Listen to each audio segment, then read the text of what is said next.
ನಮಸ್ಕಾರ. ಬೆಂಗಳೂರು ಸುಮಾರು 168 ದಿನ ಆದಮೇಲೆ ಬೆಂಗಳೂರಿಗೆ ಮಳೆ ಬರ್ತಾ ಇದೆ. ಥ್ಯಾಂಕ್ ಯು ಇಂದ್ರದೇವ, ಬೆಂಗಳೂರನ್ನ ತಂಪು ಮಾಡಿದ್ದಕ್ಕೆ.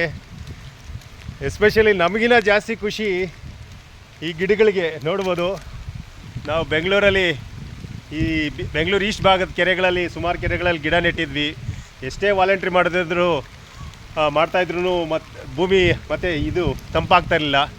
ಇವತ್ತು ತುಂಬ ಖುಷಿ ಆಗ್ತಾಯಿದೆ.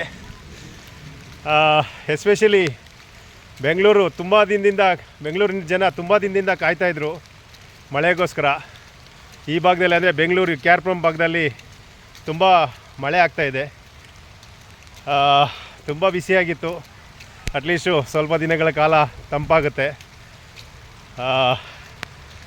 ಮತ್ತು ನಾವು ನೆಟ್ಟಿರೋವಂಥ ಗಿಡಗಳು ಅಂದರೆ ನಾವು ಗಂಗಶೆಟ್ಟಿ ಲೇಕಲ್ಲಿ, ಸೀಗಳಿ ಲೇಕಲ್ಲಿ, ವಾರಣಾಸಿ ಲೇಕಲ್ಲಿ ಈ ಸೀಸನಲ್ಲಿ ಗಿಡಗಳು ನೆಟ್ಟಿದ್ವಿ.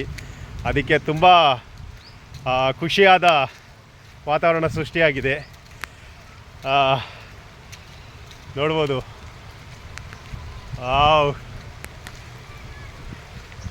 ನೋಡಿ ಜನ ಎಷ್ಟು ಬಿಸಿಲಿಂದ ಬೇಗೆಯಿಂದ ನರಳ್ತಾಯಿದ್ರು. ಒಂದೇ ಒಂದು ಮಳೆಯಲ್ಲಿ ಇಷ್ಟೊಂದು ತಂಪುದ ವಾತಾವರಣ ಸೃಷ್ಟಿಯಾಗಿದೆ. ಅಂದರೆ ಪ್ರಕೃತಿನ ನಾವು ಕಾಪಾಡಿದ್ರೆ ಯಾವ ರೀತಿ ನಾವು ಎಂಥ ಬೆನಿಫಿಟ್ನ ತಗೋಬೋದು ಅಂತ ನೋಡಿ. ಒಂದೇ ಒಂದು ಮಳೆಗೆ ಈ ಗಿಡಗಳು ಎಷ್ಟು ಚೆನ್ನಾಗಿ ನೋಡೋಕ್ಕೆ ಖುಷಿ ಆಗುತ್ತೆ. ಈ ಗಿಡಗಳು ಚಿಕ್ಕ ಇದೆಲ್ಲ ದೊಡ್ಡದು ಆಗಿ ನೆರಳು ಕೊಟ್ಟಾಗ ಇನ್ನೂ ಹೆಚ್ಚಿನ ಖುಷಿ ಎಕ್ಸ್ಪೆಕ್ಟೇಷನ್ ಮಾಡ್ಬೋದು ನಾವು. ಅದಕ್ಕೆ ಪರಿಸರ ಉಳಿಸ್ಬೇಕು, ಪ್ಲಾಸ್ಟಿಕ್ನ ಕಡಿಮೆ ಮಾಡಿ ಆದಷ್ಟು ಪ್ರತಿಯೊಬ್ಬರು ಬೆಂಗಳೂರಿನ ಒಬ್ಬರು ಒಂದೊಂದು ಗಿಡ ನೆಟ್ಟರೆ ಈ ನಾವು ಬೆಂಗಳೂರಿನ ಚಾಮ್ ಏನಿದೆಯೋ ಗಾರ್ಡನ್ ಸಿಟಿ ಚಾಮು ಮತ್ತು ವಾತಾವರಣ ನಾವು ಏನಿದ್ರು 28 ಡಿಗ್ರಿ ಸೆಲ್ಸಿಯಸ್ ಮೇಲ್ಗಡೆ ಏನು ಹೋಗ್ತಾ ಇರಲಿಲ್ವೋ ಅದೇ ವಾತಾವರಣ ನಾವು ಮರಳಿ ಪಡಿಬೋದು.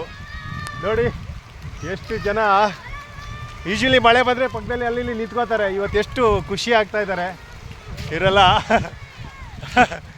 ನೋಡಿ 168 ದಿನಗಳ ಕಾಲ ವೆಯ್ಟ್ ಮಾಡಿದ್ದು ಎಲ್ಲನೂ ಯಾರು ಕೂಡ ಏನೋ ಶೆಲ್ಟು ಅಂದರೆ ನಿಂತ್ಕೋಬೇಕು ಮಾಡಬೇಕು ಅಂತ ಏನೂ ಅನಿಸ್ತಾ ಇಲ್ಲ. ಎಲ್ಲರೂ ಮಳೆಯಲ್ಲೇ ಇದು ಮಾಡ್ಕೊಂಡು ಹೋಗ್ತಾ ಇದ್ದಾರೆ. Thank you. ಇದೇ ರೀತಿ ಬೆಂಗಳೂರಿನ ವಾತಾವರಣ ಕಾಪಾಡೋಣ. ಎಲ್ಲರೂ ಬೆಂಗಳೂರಿನ ಹಸಿರಾಗಕ್ಕೆ ಕಾರಣಕರ್ತರಾಗೋಣ. ನಮಸ್ಕಾರ.